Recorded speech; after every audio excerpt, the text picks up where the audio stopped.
Et notre invité de cette fin de semaine est le lieutenant-colonel Norbert Facio. Colonel, merci de nous accueillir ici au sein de la caserne de la Condamine.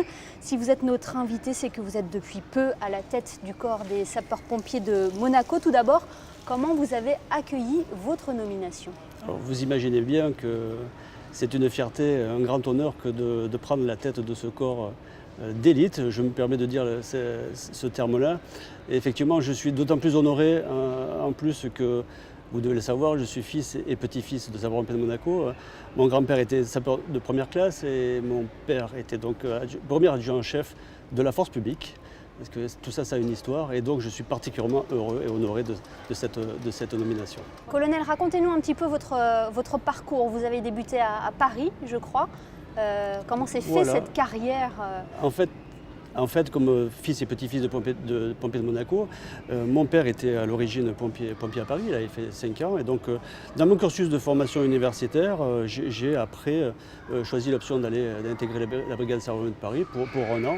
Et je me suis très vite retrouvé ici le 1er janvier 1983, incorporé comme lieutenant, où j'ai poursuivi évidemment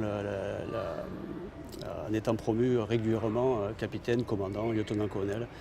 Et maintenant donc adjoint au chef de corps qui était Tony Varro et maintenant donc à la tête du corps des sapeurs-pompiers. Quels sont vos objectifs maintenant que vous êtes à la tête de ce corps? Alors bien évidemment, mes objectifs, je dirais qu'il y a 4 objectifs principaux.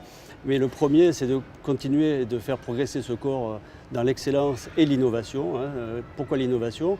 Car nous sommes un corps de sapeurs-pompiers qui est petit format, je dirais, mais c'est aussi un format qui permet de faire des expériences et qui permet de bouger les lignes plus facilement que des grands corps de sapeurs-pompiers. Mon deuxième objectif, c'est effectivement au niveau humain. Je veux absolument que la qualité des relations humaines soit importante. Je veux renforcer ça parce qu'il n'y a pas de secret. Pour que les gens adhèrent à l'institution, il faut absolument qu'ils soient heureux dans leur cadre de travail. Comme nous vivons ensemble, famille et militaires y compris, je pense que c'est très important. Rappelez-nous un petit peu combien d'hommes, combien de sapeurs-pompiers ici à Monaco, combien de casernes également? Alors nous sommes 144 militaires, nous avons 2 casernes, ici on va considérer qu'ici c'est l'état-major, le CS Condamine, et nous avons un centre à Fontvieille où c'est un centre où les personnels sont beaucoup plus spécialisés. On a les spécialités chimiques, radiologiques, sauvetage des blêments, etc. Donc ici on est plutôt dans l'intervention généraliste, je dirais, de tous les jours, plus courante. Colonel, nous parlons des moyens humains.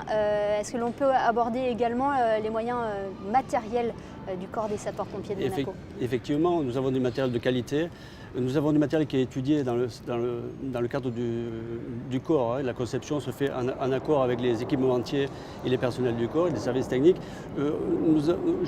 Nous avons décidé de nous mettre devant ces véhicules. Pourquoi? Parce que l'échelle de 30 mètres, c'est emblématique d'un corps de sapeurs-pompiers. Là-dessus, il n'y a pas de souci. Et devant cette nouvelle ambulance qui est de couleur jaune, qui préfigure peut-être le corps de demain, puisque la vérité d'aujourd'hui n'est certainement pas la vérité de demain. Pourquoi jaune? Parce que en fait, ça améliore la visibilité, notamment la nuit. Et puis ça permet aussi de le mettre un petit peu en évidence pour que les gens s'habituent à cette nouvelle conception des choses. En tout cas pour les véhicules sanitaires, si vous voulez. Qu'est-ce que l'on peut vous souhaiter, colonel, pour ce nouveau début de carrière, on va dire?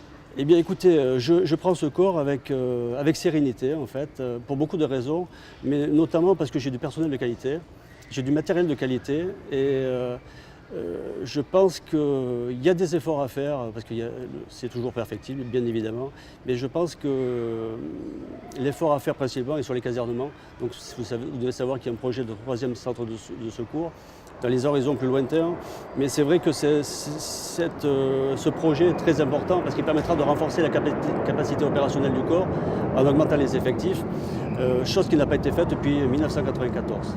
Nous nous retrouvons le 19 novembre pour votre première fête nationale en tant que chef de corps. Effectivement, donc cette fête nationale revêtira un aspect très particulier puisque ça sera le centenaire de la fin de la Première Guerre mondiale, 14-18.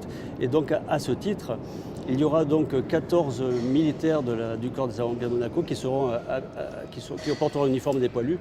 Pourquoi? Parce qu'à l'époque, en 14-18, le corps dans son entier a été mobilisé pour la guerre de 14-18 et tous se sont retrouvés au front. Pendant ce temps, un corps a été reconstitué avec des monégasques et des Italiens, des jeunes gens du pays. Et malheureusement, et hélas, je dirais, 14 de ces militaires ont été tués à l'ennemi, comme on disait à l'époque. Donc ils vont un petit peu revivre, si je peux me permettre l'expression, à la fête nationale et le clin d'œil sera important. Le rendez-vous est donné le 19 novembre prochain. Bien sûr. Très belle continuation à vous, colonel, dans vos fonctions. Merci beaucoup. Je vous remercie.